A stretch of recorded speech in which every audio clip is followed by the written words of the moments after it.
Israeli আগ্রাসনের বিরুদ্ধে ইরানের জনগণকে ঐক্যবদ্ধ থাকার আহ্বান জানিয়েছেন দেশটির প্রেসিডেন্ট মাসুদ পেজেশকিয়ান। সোমবার পার্লামেন্টে দেয়া বক্তব্যে তিনি বলেন, বিশ্বের কোনো শক্তির কাছে মাথা নত করবে না তেহরান। ইসরায়েল ইরান সংঘাত বন্ধের মধ্যস্থতায় এই আগ্রহ প্রকাশ করেছে তুরস্ক। এক ফোন আলাপে ট্রাম্পকে বিষয়টি জানান এরদোয়ান। এদিকে ইরানের পরমাণু কর্মসূচি ইস্যুতে ইসরায়েল যুক্তরাষ্ট্রের সুরে ইউরোপীয় কমিশনের প্রধান বলেছেন, তেহরানের কাছে পারমাণবিক অস্ত্র থাকা উচিত নয়। ইরান ইসরায়েল পাল্টাপাল্টি হামলায় উত্তপ্ত গোটা মধ্যপ্রাচ্য। দুপক্ষের হামলায় বাড়ছে হতাহতের সংখ্যা। সংঘাত বন্ধে এখনো আসেনি কার্যকর কোনো পদক্ষেপ। আন্তর্জাতিক মহলও বিভক্ত হয়ে পড়েছে তেহরান তেল আবিবের বিষয়ে। ইরান ইসরায়েল প্রশাসনও একে অন্যের বিরুদ্ধে হুমকি অব্যাহত রেখেছে।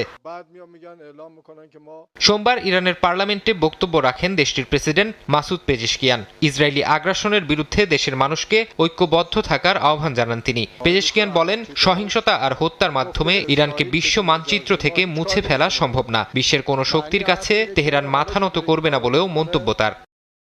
ইসরায়েল ইরানের মধ্যে বাড়তে থাকা উত্তেজনা ও আঞ্চলিক নিরাপত্তা পরিস্থিতি নিয়ে ফোনালাপ করেছেন মার্কিন প্রেসিডেন্ট ডোনাল্ড ট্রাম্প ও তুরস্কের প্রেসিডেন্ট রিসেপ তাইপ এরদোয়ান। সংঘাত বন্ধের মধ্যস্থতায় তুরস্ক প্রস্তুত আছে বলে ট্রাম্পকে জানান এরদোয়ান। একই সঙ্গে কূটনীতিকেই ইরানের পারমাণবিক সমস্যা সমাধানের একমাত্র উপায় বলে ট্রাম্পকে জানান এরদোয়ান।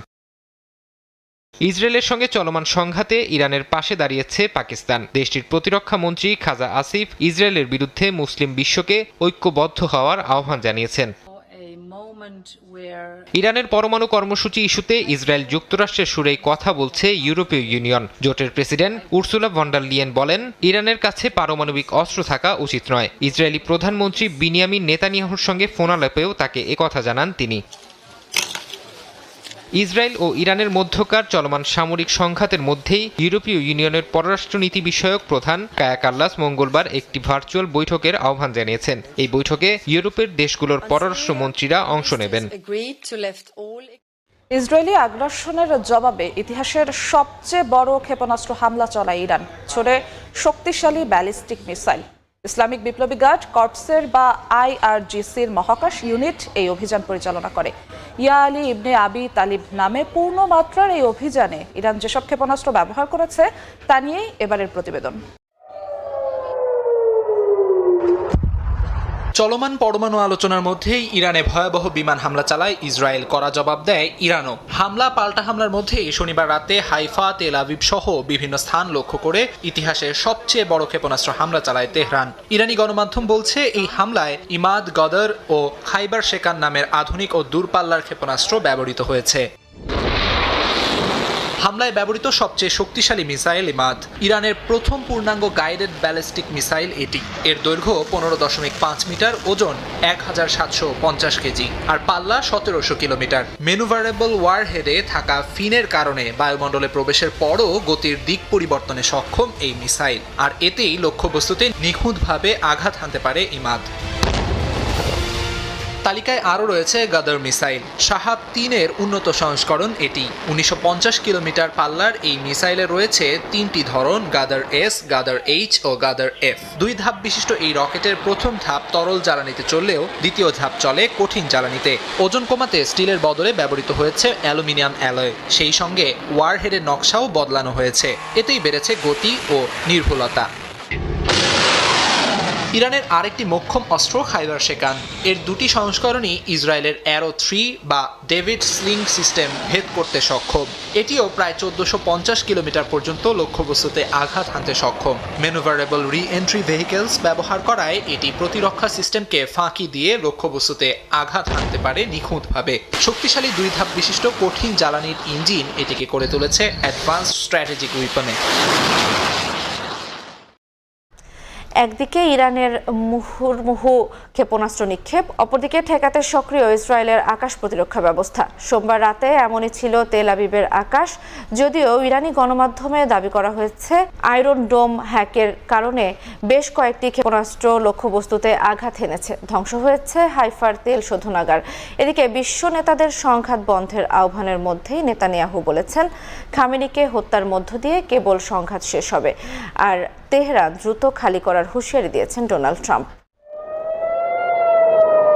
স্থানীয় সময় সোমবার রাতে তেল আবিব, জেরুজালেম, হাইফা সহ ইসরায়েলের বিভিন্ন এলাকায় বেজে ওঠে সাইরেন। এরপরেই খবর পাওয়া যায় ইরানি ক্ষেপণাস্ত্র হামলায় হাইফার বৃহৎ তেল পরিশোধনাগার স্থাপনাটি ধ্বংস হয়ে গেছে। শোধনাগার পরিচালনাকারী প্রতিষ্ঠান বাজান গ্রুপ জানিয়েছে হামলায় বেশ কয়েকজন হতাহত হয়েছেন এবং সব অবকাঠামোর কাজ বন্ধ হয়ে গেছে। একই সময় বিয়ার শেভা এলাকার ডিমোনা পারমাণবিক কেন্দ্র লক্ষ্যবস্তু বানায় তেহরান।